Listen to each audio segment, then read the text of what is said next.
If you know someone who suddenly disappeared from everyone's life, or maybe that person is you, watch this till the end. The reason will surprise you. One day they are there, laughing, talking, present, and then nothing. No explanation, no goodbye, no drama.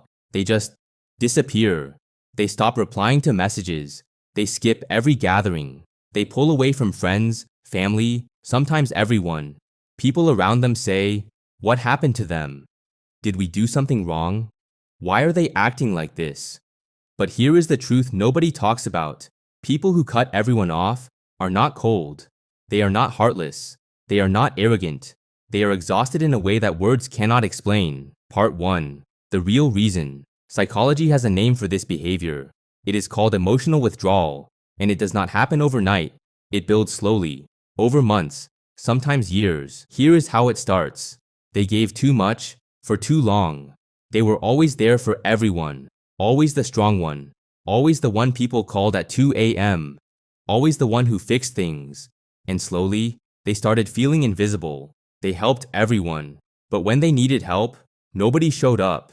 They listened to everyone's problems, but nobody asked about theirs. They were surrounded by people and felt completely alone. That loneliness inside a crowd is the most painful kind of loneliness. And one day, something inside them quietly broke. Part 2. The psychology behind it. Psychologists call this compassion fatigue. It happens to people who feel deeply, who give deeply, who care deeply. They pour so much of themselves into others that one day they look inside and find nothing left.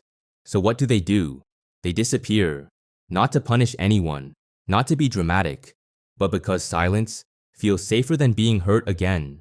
Because being alone feels better than being in a room full of people who drain every last bit of energy from you.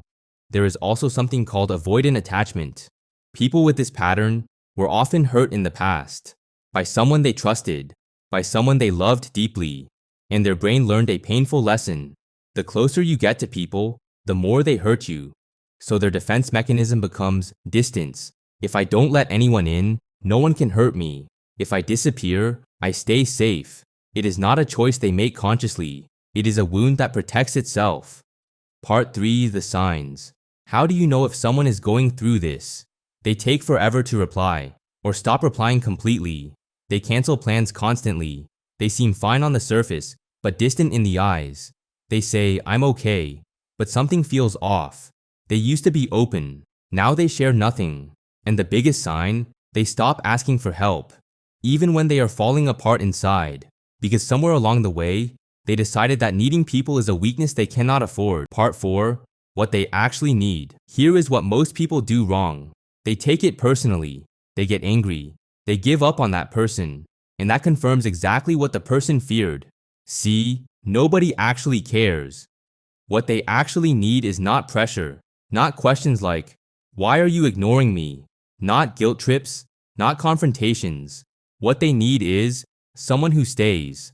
A simple message, "Hey, no pressure to reply. Just want you to know I'm here."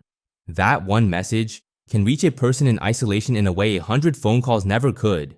They need patience. They need consistency. They need someone to prove that not everyone leaves, that not everyone drains, that some people are safe. Part 5.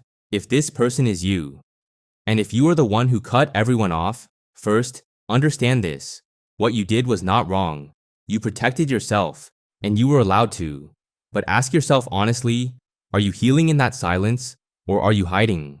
Because there is a difference. Healing alone is powerful, but hiding forever is a prison you build yourself. You do not have to open up to everyone. You do not have to forgive everyone. You do not have to go back to every person you left. But find one person, one safe person, and let them in, just a little.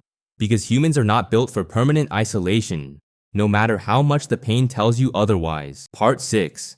The habits that help. If you want to rebuild yourself after cutting everyone off, here are the habits that actually work. 1. Journal every day. Your thoughts need somewhere to go. If you won't talk to people, talk to paper. Write what hurt you. Write what you feel. Write what you want. This alone will clear your mind more than you know. 2. Start with one small connection. You do not need to rejoin the whole world. One person, one conversation, one coffee. That is enough for now. 3. Set boundaries, not walls. A boundary says, this behavior hurts me and I won't accept it. A wall says, I will never let anyone close again. Boundaries protects. A wall imprisons you. Learn the difference. 4. Heal the original wound. The withdrawal is a symptom. The real issue is underneath. Therapy, journaling, honest self-reflection. You cannot heal what you refuse to look at. 5. Give yourself grace. You went through something that exhausted your soul. You needed space and you took it. That is not weakness. That is survival. Now, slowly, choose to live again. People who cut everyone off are not broken. They are human beings who felt too much, gave too much, and had nothing left to give. They are not cold. They are protecting a heart that has been hurt one too many times. And if you are someone like this, know that healing is possible. Know that the right people exist. Know that silence was a chapter, not the whole story. You are allowed to come back. If this video made you think of someone, or made you think of yourself, share it. They might need to hear this today. Habit line. Small habits, big life.